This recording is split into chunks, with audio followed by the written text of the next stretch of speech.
안녕하십니까. 이가로 경매 김준형입니다. 제가 오늘은 서울시 관악구 봉천동에 위치한 다가구 주택 경매물건 살펴드리도록 할 건데요. 제가 오늘 현장 임장을 가보니까 역하고도 상당히 가까운 그런 다가구 주택이었습니다. 낙성대역에서 도보로 5분도 채 안 걸리는 거리에 위치해 있는 다중주택이고요. 입지가 너무 좋다 보니까 아마 임차 수요를 맞추는 데에는 큰 문제가 없어 보이는 그런 주택이었습니다. 지금 신건에서 한번 유찰이 돼서 20억대부터 진행이 되고 있는 물건인데요. 위치가 워낙에 괜찮다 보니까 이번 회차에 낙찰이 되지 않을까 그렇게 예상이 되는 물건입니다. 일단은 현장 영상을 먼저 보고요. 제가 이 사건에 대해서 설명을 해드리고 그리고 주의를 해야 할 점도 제가 같이 설명을 드리도록 하겠습니다. 일단은 현장 영상을 먼저 보고 오겠습니다. 다가구 주택 경매물건 보러 나왔는데요. 바로 전면에 보이는 이 물건입니다. 여기서 도보로 5분도 채 안 걸리는 거리에 위치해 있는 주택이고요. 주택의 외관도 보니까 전반적으로 깔끔하네요. 1층의 입구도 이렇게 열려 있는 것 같고 건물 외부 한번 쭉 살펴봐 드릴게요. 건물은 이런 모습으로 되어 있어요. 상당히 외부가 깔끔하게 되어 있는 것으로 보여집니다. 건물의 측면을 봐도 이렇게 창문에 이렇게 뭔가를 대놓은 것 같아요. 깔끔하게 되어 있고 토지 면적도 그렇게 작아 보이지는 않아요. 전체적인 모습 한번 쭉 담아 드릴게요. 이렇게 되어 있습니다. 이제 내부로 들어가서 현장 확인을 한번 해볼 건데요. 건물 이렇게 출입문 옆에는 우편이 많이 쌓여 있는 모습을 볼 수 있고요. 여기는 이렇게 분리수거함이 마련이 되어 있습니다. 이제 입구로 들어왔는데요. 지하에는 지금 4개의 호실이 있는 것 같아요. 제가 지하부터 한번 보여드리겠습니다. 지하 여기 101호이고요. 그리고 102호 5개 호실이 마련이 되어 있네요. 103호, 그리고 이쪽으로 104호. 이런 하자들은 좀 있는 것 같아요. 그리고 지하에 내려오니까, 이게 무슨 냄새인가요? 냄새가 조금 나는 것 같긴 한데, 한번 현장 오셔서 판단을 해보시기를 바라겠고요. 이제 위쪽으로 좀 올라가 볼게요. CCTV는 이렇게 정상 작동이 되어 있고요. 그리고 2층도 지금 지하와 동일하게 총 5개 호실로 구분이 되어 있습니다. 저기 전면에 보이는 건 어떤 건지 한번 열어볼까요? 보일러실인가? 네. 이쪽은 지금 보일러실로 이렇게 되어 있어요. 보일러가 총 3개로 배치가 되어 있습니다. 아마 이 5개 호실에서 보일러를 3개로 나눠 쓰는 것으로 보여요. 여기는 어떤 거죠? 볼까요? 네, 여기는 전기 통신화물이 보이고, 여기도 인터넷 장비로 보이는데, 여기도 이렇게 인터넷 장비가 위치해 있습니다. 3층으로 올라가 볼게요. 엘리베이터는 없는 건물이고요. 지금 한 개 층당 5개 호실 정도로 배치가 되어 있는 것 같아요. 301호이고 또 302호부터 306호까지 한 개 층당 총 6개 호실로 되어 있네요. 6개 호실로 되어 있는 것 같고요. 4층으로 올라가는 내부 계단인데 지하에 타일이 깨진 거 말고는 특별하게 하자는 없어 보입니다. 여기도 401호이고 총 6개 호실로 되어 있겠죠. 이렇게 6호까지 있습니다. 저기 전면은 보일러실이고요. 보일러가 아까 총 3개로 되어 있었는데 아마 6개 호실에서 2개씩 배분해서 사용을 하는 것으로 추정이 됩니다. 여기는 5층에 1개 호실이 있고요. 옥상으로 가볼까요? 네, 이제 옥상으로 올라왔는데요. 옥상 바닥은 방수를 한번 해야 될 것 같아요. 전반적으로 방수 우레탄이 많이 까져 있는 모습입니다. 에어컨 실외기도 다 옥상에 배치가 되어 있고 여기도 지금 보일러실 같아요. 보일러 연통이 여기도 많이 빠져 있네요. 한번 열어볼까요? 네, 이쪽에도 다 보일러가 있네요. 아까 제가 올라오면서 얘기 들었다시피 보일러는 지금 층당 3개씩 구분이 되어 있는데 아마 2개씩 나눠 사용하는 것 같진 않고요. 이렇게 옥상에도 별도로 보일러실이 마련이 되어 있네요. 아마 호실당 1대1로 보일러는 사용하는 것으로 보입니다. 가끔씩 다가구 임장 다니다 보면 한 개 보일러를 2-3대씩 이렇게 나눠 쓰는 건물들이 있거든요. 그런 건물들은 보일러에 대한 효율이 안 나오다 보니까 겨울에 좀 추울 수밖에 없습니다. 제가 관악구 신림동에 위치한 다가구 건물 현장 영상은 여기서 마치기로 하고요. 사무실에 가서 제가 전반적인 내용 설명을 드리도록 하겠습니다. 현장 영상은 잘 보고 오셨나요? 이제 제가 권리 분석을 하고 입지라든지 월세 그리고 주의해야 할 내용들을 설명을 드리도록 하겠습니다. 사건 번호는 2023 타경 5367번이고요. 소재지는 서울특별시 관악구 봉천동에 위치해 있습니다. 정확한 주소는 봉천동 1690-8번지이고요. 이렇게 두 개 필지로 구성이 되어 있습니다. 그리고 토지 면적은 55평 정도 되고요. 건물의 면적은 144평입니다. 감정가는 26억 정도의 감정평가가 되었고요. 지금 신건에서 유찰돼서 20억부터 진행이 되는 물건입니다. 매각기일은 2025년 4월 2일입니다. 아직 시간이 조금 남았으니까 이 물건에 관심 있는 분들은 현장 다녀오시길 바라겠습니다. 이제 토지 건축물의 현황을 보도록 하겠습니다. 지금 이 건물 같은 경우에는 지하 1층부터 구성이 되어 있고요. 지하 1층에는 5가구, 그리고 1층에 5개, 2층에 6개, 3층에 6개로 되어 있습니다. 현황과 동일하고요. 그리고 옥탑층에는 501호 한 세대가 거주를 하고 있는데 건축물 대장을 보면서 설명을 드리도록 하겠습니다. 네, 건축물 대장을 보니까요. 지금 위반 사항으로 등재는 되어 있지 않습니다. 정상적인 건축물이라고 생각이 되는데요. 다중주택으로 가구수의 제한은 없겠죠. 그리고 지하 1층부터 다중주택으로 되어 있습니다. 지하 1층부터 지상 3층까지 전부 다 용도는 다중주택으로 되어 있고요. 사용 승인일은 2018년 5월 10일이고요. 7년 정도 된 건축물입니다. 현장 영상에서 봤듯이 승강기는 배치가 되어 있지 않고요. 주차는 총 3대 정도가 가능한 현황입니다. 그리고 변동사항을 보니까 변동사항도 큰 특이사항은 없는 것 같아요. 그리고 옥탑층 1개, 다락층이 있고요. 계단층이 있는데 우리가 현황에서 봤듯이 5층에 501호라고 이렇게 표현된 별도의 한 가구가 있었는데요.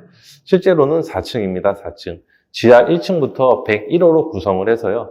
3층이 401호부터 406호까지 나가고 그리고 4층이 501호로 표시가 되어 있는데요. 지금 현재 이 부분은 대장상에는 문제가 없지만 현황은 위반인 것으로 저는 판단이 됩니다. 이런 부분들은 확실하게 알고 입찰 검토를 해야 할 것으로 보여지고요.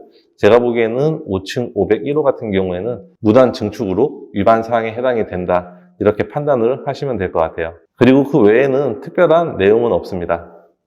제시 물건은 전부 다 매각에 포함이 되어 있고요.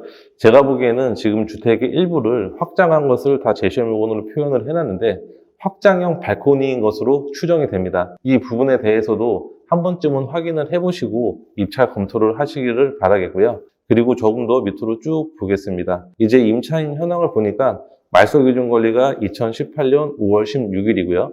배당 요구 종기일은 2024년 1월 16일로 되어 있습니다.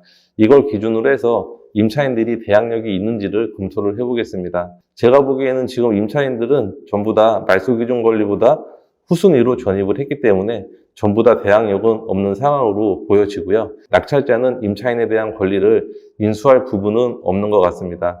이런 내용들도 좀 꼼꼼하게 확인을 해보시고 입찰을 검토하시기를 바라겠고요. 이렇게 쭉쭉 보니까 아마 만실로 운영이 됐던 것 같아요. 임차인 수가 상당히 많은 걸 알 수 있는데요. 위치가 좋다 보니까 아마 임차인 수요는 정말로 홍보할 것으로 예상이 됩니다. 지금 임차인은 총 23명으로 이렇게 조사가 되어 있고요. 임차 보증금의 합계만으로만 봐도 29억 정도가 됩니다. 와, 임차 금액이 정말 어마어마하네요. 이 물건을 검토하시는 분들은 낙찰을 받고 나서 월세로 세팅을 해야 되기 때문에요. 아마 인근 중개사무소라든지 네이버 부동산으로 월세 시세는 확인이 필요할 것으로 보여집니다. 제가 잠시 후에 네이버 부동산을 보면서 대략적인 월세 시세도 파악을 해보도록 하겠습니다. 건물의 등기부등본을 보니까 2015년 5월 16일이 근저당권 설정일로 말소 기준 권리가 됩니다. 이하 전부 다 소멸되는 권리라서요. 특별하게 문제가 있는 그런 건물은 아니라고 생각을 하시면 될 것 같아요. 주택 임차권 등기를 상당히 많이 하고 퇴거를 한 것으로 그렇게 보여집니다. 주택 임차권 등기가 상당히 많이 되어 있습니다. 이렇게 쭉쭉 내려봐도 임차권 등기가 정말 너무 많이 되어 있네요. 그리고 토지 등기부등본을 봐도 특별한 내용은 없습니다. 제가 현장 영상에서 보일러에 대해서 이야기를 드렸는데요. 제가 그 각 층당 보일러실을 열어봤을 때는 보일러가 3개 정도밖에 배치가 되어 있지 않았습니다. 그래서 한 층에 5개에서 6개 정도가 되니까 아마 한 개에 2개 호실을 이어서 사용을 하는 게 아닌가 그렇게 얘기를 드렸었는데요. 옥상을 보니까 이렇게 보일러실이 별도로 구비가 되어 있었습니다. 실제로 다가구 주택을 현장 임장을 하다 보면 보일러는 총 3개로 되어 있는데 이걸 2등분해서 사용하는 다가구 주택을 종종 보게 되거든요. 보일러가 이렇게 구성이 된 다가구 주택 같은 경우에는 겨울에는 분명히 단점은 있을 것 같아요. 한 개의 보일러로 두 개의 가구가 나누어 쓰다 보니까 아무래도 효율적인 측면에서 많이 떨어질 수밖에 없겠고 1대1로 배치가 되어 있는 가구보다는 겨울에 조금 추울 수밖에 없겠죠. 그래서 이런 부분들도 사소한 부분이긴 하지만 현장에 임장 가셨을 때 한 번씩 확인을 해보시길 바라겠습니다. 제가 이렇게 배치가 된 다가구 주택을 낙찰을 받기 위해서 조사를 해봤는데요. 보일러를 1대1로 연결을 하기 위해서는 공사 비용이 꽤 많은 금액이 들어가는 것을 확인할 수 있었습니다. 이런 부분들도 현장 임장에서 한 번씩 확인을 해보시길 바라겠습니다. 네, 감정평가서에 있는 도면을 보면서 내부 구조를 설명을 드리겠습니다. 오늘 저희가 보는 주택은 이렇게 두 필지가 합쳐진 모양입니다. 네, 두 필지가 합쳐져 있다 이렇게 생각을 하시면 되고요. 그리고 밑으로 조금만 내려보니까 이제 건물의 도면이 나오네요. 지금 101호부터 105호까지라고 표현이 되어 있는데 이쪽은 지하입니다. 지하층이고요. 지하층은 총 5개 호실로 구성이 되어 있었죠. 전부 다 원룸으로 보여지고요. 이쪽은 보일러실로 운영이 되고 있습니다. 1층의 도면인데요. 1층 같은 경우에도 5개 호실로 운영이 되고 있습니다. 1층인데 지하를 101호로 쓰다 보니까 1층을 201호로 사용을 했습니다. 이렇게 5개 호실로 운영을 하고 있고요. 전부 다 원룸으로 구성이 되어 있습니다. 그리고 2층도 도면을 보겠습니다. 2층 같은 경우에는 총 6개 호실로 되어 있네요. 1층보다는 방이 조금 작을 것 같아요. 301호부터 306호까지 구성이 되어 있고요. 총 6개 호실로 되어 있습니다. 그리고 3층의 도면을 볼게요. 3층도 401호부터 406호까지 이렇게 6개 호실로 구분이 되어 있고요. 전부 다 원룸으로 되어 있습니다. 그리고 501호라고 표현되어 있던 이 부분이 지금 제시의 물건으로도 평가가 되어 있고요. 지금 위반 건축물로 등재되어 있지 않지만 아마 현황은 위반인 것으로 그렇게 보여지고요. 이 부분도 확인을 한 후에 입찰을 하시기를 바라겠습니다. 이것도 걸리면 이행강제금이 꽤 나올 수 있는 부분이니까요. 사전에 확인을 해보시길 바라겠습니다. 그리고 이 부분이 옥상에 설치된 보일러실인데요. 한 보일러 10개 정도가 이쪽에 설치가 되어 있는 것으로 보입니다. 여기도 제시의 물건으로 평가가 되었는데 매각에 포함이 되어 있습니다. 네, 저희가 오늘 보는 물건을 카카오 맵으로 위치를 살펴보도록 하겠습니다. 지금 낙성대역 인근에 위치해 있는 주택인데요. 지금 표시되는 이 부분에 위치한 주택입니다. 낙성대역에서는 불과 몇 미터 안 떨어진 거리에 위치해 있어요. 거리를 찍어보니까 한 150m 정도 떨어져 있던데 도보로 5분 내에 충분히 도달할 수 있는 거리입니다. 아마 5분도 채 안 걸릴 거예요. 이렇게 위치가 괜찮다 보니까 제가 보기엔 임차 수요를 맞추는 데에는 큰 문제가 없어 보이는 그런 주택입니다. 이렇게 쭉 봐도 역하고 가깝다 보니까 뭐 더 이상의 입지는 볼 필요는 없겠죠. 이제 제가 네이버 부동산으로 월세를 얼마나 받을 수 있는지도 검토를 같이 해보도록 하겠습니다. 원룸이 보증금 300에 월세 25만 원에 등록이 되어 있고요. 낙성대 도보 3분 풀옵션, 채광 좋음, 넓은 분령 원룸이라고 되어 있어요. 면적은 6평 정도로 그렇게 작지 않은 면적인 것 같습니다. 오늘 저희가 보는 주택 같은 경우에는 내부 면적이 조금 작을 것 같은데요. 월세를 쭉 한번 보도록 할게요. 네, 이렇게 인근을 쭉 보니까 월세는 전부 다 50 이하로 나와 있는 물건은 없는 것 같습니다. 보증금 300에 월세 27만 원 정도에 나와 있는 주택도 있는데요.